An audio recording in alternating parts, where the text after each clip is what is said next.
Bahujan Samaj party की supremo बहन मायावती जी की तरफ से अशोक सिद्धार्थ के खिलाफ कार्रवाई करने के बाद लगातार कई सारी चर्चाएं इन दिनों सोशल मीडिया पर चल रही है। अशोक सिद्धार्थ बहुजन समाज पार्टी की सुप्रीमो मायावती जी के भी करीबी नेताओं में गिने जाते थे। साथ ही साथ ये भी बड़ी बात थी कि वो बहुजन समाज पार्टी की सुप्रीमो मायावती जी के भतीजे आकाश आनंद के ससुर भी थे। आकाश आनंद की पत्नी अशोक सिद्धार्थ की बेटी है।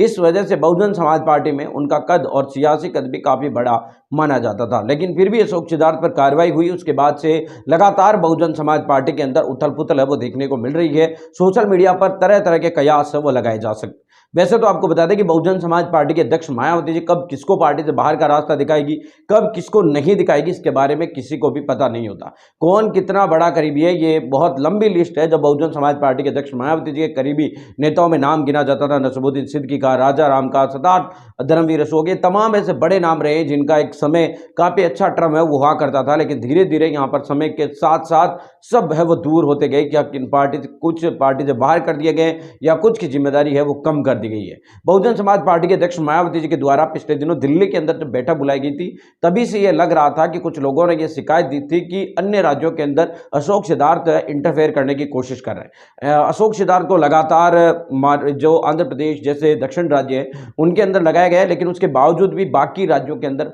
जो प्रभारी के तौर पर वो इंटरफेयर है वो करने की कोशिश करते हैं और ये दिखाते हैं कि वो आकाश आनंद के ससुर भी हैं और बहन मायावती जी के काफी करीबी है, रिश्तेदार। तो इसके चलते आपको बता दें कि बहन जी की तरफ से उन्हें निष्कासित है वो किया गया है। खबर ये भी मिल रही है कि बहुजन समाज पार्टी के अध्यक्ष मायावती जी को कुछ और नेताओं के भी नाम है वो मिले। कुछ कई सारे ऐसे नेता हैं जिनके भी नाम है वो बताए जा रहे हैं, उनकी भी कार्रवाई हो सकती है, जिनके अंदर खास तौर से यूपी के नेताओं का लिस्ट लंबा है।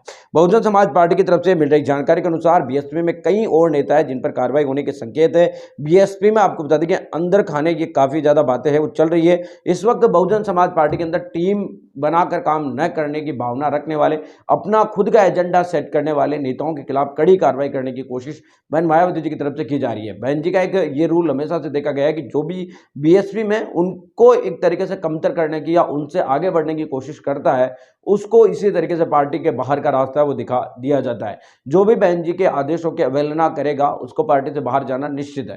तो इस तरीके से बहुजन समाज पार्टी में आगे आने वाले दिनों में और कार्रवाई है वो देखने को मिल सकती है। लेकिन आपको बता दें कि अब बहुजन समाज पार्टी में अगर अशोक सिद्धार्थ या उनकी जो लोग हैं उनके साथ के, अगर उनकी वापसी हो भी जाती है तो भी उतना ज्यादा प्रभाव नहीं रहेगा। जिस तरीके से आपने आकाश आनंद को देखा कि वो पहले उनको राष्ट्रीय कोऑर्डिनेटर बनाया गया था, फिर उनको हटाया गया, फिर वापस बनाया गया, तो पहले के आकाश आनंद में और अब के आकाश आनंद में काफी ज्यादा फर्क है वो आ चुका है। और ठीक इसी तरीके से अब ये साफ नजर आ रहा है कि बहुजन समाज पार्टी को वर्तमान पोजीशन से अगर एक शिखर तक जो लगातार बातें की जा रही है उनमें अगर पहुंचा सकता है तो बहन मायावती जी है। अगर बहुजन समाज पार्टी के अध्यक्ष मायावती जी खुद चाहे तो पार्टी को फिर से खड़ा कर सकते हैं, इसमें कोई दो शंका नहीं है, क्योंकि उन्होंने दलितों की और मुस्लिम समाज की और पिछड़ों की जो सबसे फेवरेट उस समय पार्टी थी कांग्रेस पार्टी, अगर उनसे वोट तोड़कर भी बहुजन समाज पार्टी को स्थापित करने में कामयाबी हासिल कर ली तो बीजेपी से वोट दलितों का, पिछड़ों का तोड़ना बहुत ज्यादा आसान है कांग्रेस के मुकाबले। तो ऐसे में बहुजन समाज पार्टी के अध्यक्ष मायावती जी चाहे तो पार्टी को वापस खड़ा